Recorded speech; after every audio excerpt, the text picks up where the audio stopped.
We the People is sponsored by North Point Bank. Our country is turning 250 this year. 13 on Your Side is celebrating that milestone through our series, We the People. Every week, our Riley Mack will bring us the stories of everyday people who represent America right here in West Michigan.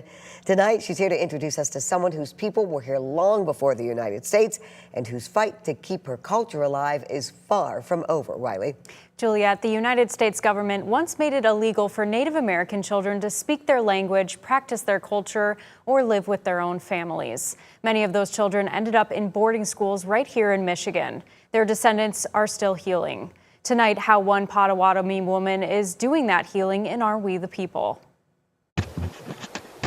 I like bright colors. In the darkness of a basement, My spirit name in Potawatomi is Wasnode. comes a light. Wasnode means northern lights. But often, it's the brightest lights that that come from the darkest places. it's honoring my people of what we weren't able to have.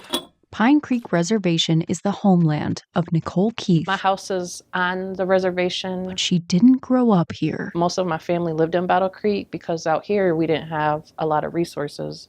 We didn't have proper plumbing, water, electricity. It took an act of the United States government to change that. To get federally recognized is to be recognized that we were here prior to colonization. And that took a very long time. When her tribe was finally recognized 30 years ago, Nicole moved home. And I always felt I needed to service my tribe. But home came with heartbreak. A lot of undealt traumas, a lot of elders dying from premature deaths, diabetes, just things that could have been prevented. She watched her family disappear one by one. My mom had 13 siblings. The younger siblings, including my mom, were sent to boarding school too. They were actually taken away from the res. Only 2 are survived right now.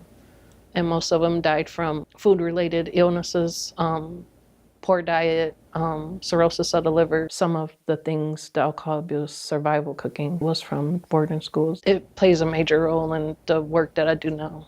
To survive it herself, 9 years sober right now. it was a psychologist who first told her to pick up a brush.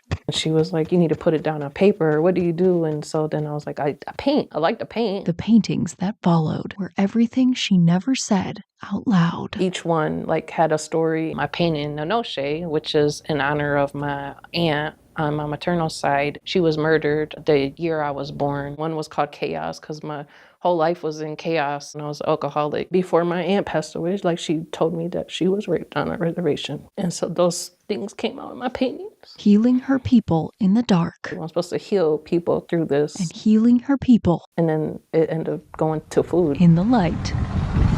We're on Pine Creek Farms. It's just something that we're very proud of, and it has our name on it. I am the food sovereignty coordinator for the Huron Band of the Potawatomi. For years, she watched her people wither in a food desert. I just educate our people on healthy eating, bringing back our traditional foods. Now she cultivates a land that feeds. I can't believe that it's gone full circle. This is probably the most fulfilling job that I ever had in my life. She paints her people's past. What makes America is everybody. She grows their future. We are still here. Out of the darkness. Our people are still here. Blooms Pine Creek Reservation's northern light. I feel like I've accomplished something for my people.